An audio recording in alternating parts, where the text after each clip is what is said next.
Welcome to the treasure trove of folktales, a magical collection of stories that have inspired generations. Embark on a mythical journey with heroes, fairies, and enchanting creatures, opening the door to a world of imagination and emotion. Marzavan and Prince Camaralzaman.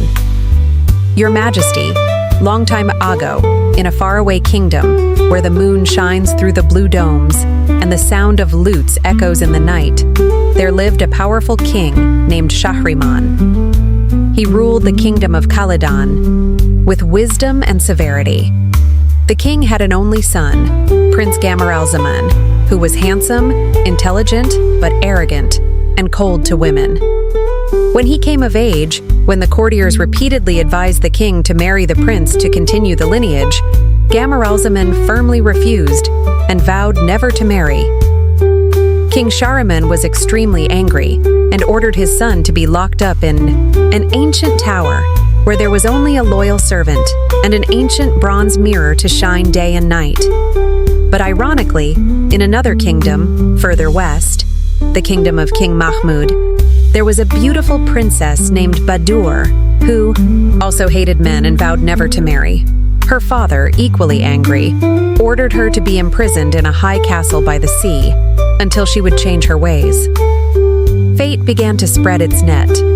One bright moonlit night, a general, who had been a close friend of King Shahriman since his youth, now old, had a son named Marzavan, who was learned and talented, well-versed in astronomy, geography, and magic. When Marzavan heard that Prince Camaralzaman was imprisoned in a tower for refusing to marry, he asked his father's permission to go and find out, and help the prince. Marzavan sneaked into the tower, got to know the prince, and gradually became close.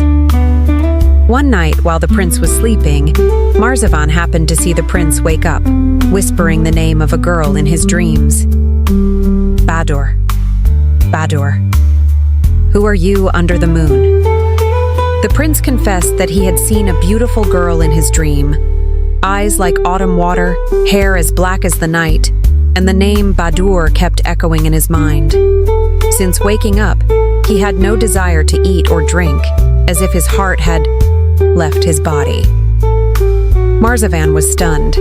He had heard an identical dream from a magician who lived near the sea.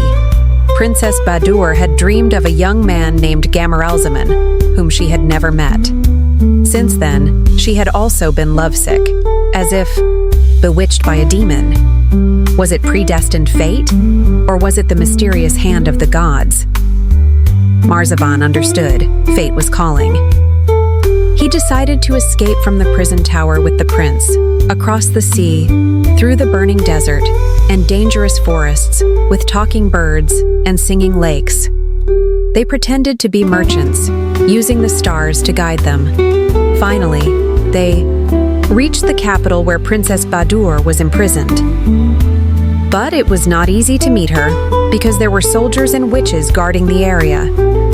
Marzavan devised a plan to pretend to be a healer, asking to treat the princess. When Princess Baddour saw Prince Camaralzaman, the man in her dream, she fainted from emotion. The love from her dream had come true. Both decided to escape. But the cruel fate had not let them go yet. On the way to escape, they were caught in a strange storm and were separated in the middle of the sea. Prince Camaralzaman drifted to a strange island, was taken prisoner by a tribe of cannibal women. But he used his wits, escaped by playing chess, and charmed the tribal chief with his tales. Princess Baddour was captured by a pirate army, but thanks to her talent for singing and her intelligence, she was quickly appointed as an advisor to the pirate king. But she never stopped searching for her lover. As time passed, the two of them walked towards each other unconsciously. Every night, Prince Camaralzaman dreamed of Princess Baddour's singing from the sea. Every morning, she looked at the clouds and whispered his name.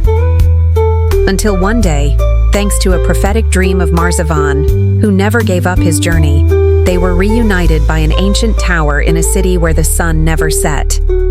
Their love changed both kingdoms, and they were crowned king and queen, reigning in peace.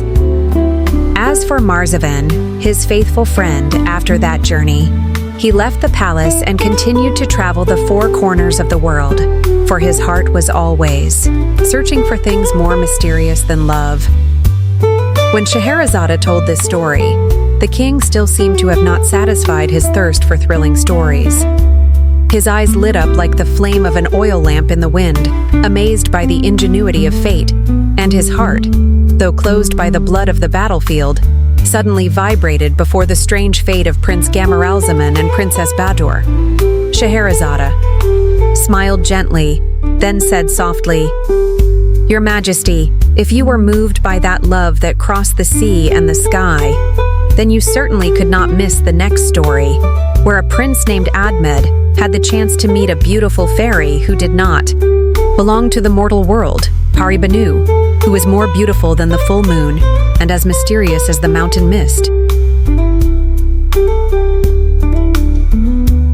The tale has come to an end, yet the magic of these legends lives on in your heart. Keep dreaming and spreading the wonder.